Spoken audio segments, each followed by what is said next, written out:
I'm going to call this stage headache elimination. This is one of the things that will drive you absolutely crazy, absolutely batty trying to deal with.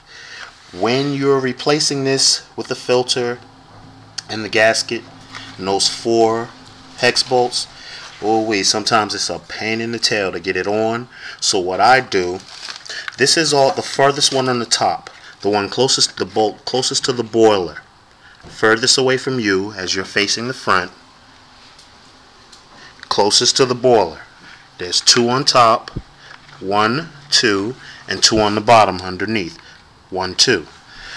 The one closer to the boiler on the top is the hardest one to work with because, let me show you, as you're working with it here, the angle that you need to hold the 8mm socket, this is in the way.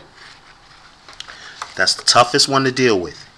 It will go in, but it's very hard. So what I do, I put that one in only that screw, the one closest to it, leaving it out through the gasket. Now pushing the screw through the gasket, but leaving the entire piece out and away from this side. That way it has that little space in between where I can see where the hole is. I line that screw up with the hole, then just give it 2 turns.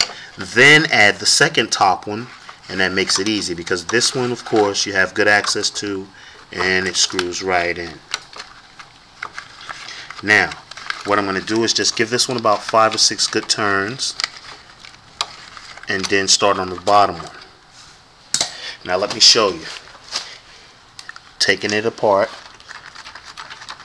here, as you can see, I'm going to try and line it up and guide it in here by pulling the screw back out and guiding it in. By having it out and away, instead of closing this one all the way off, you'd catch the devil trying to get this one in. So that's just one extra trick that eliminates headaches.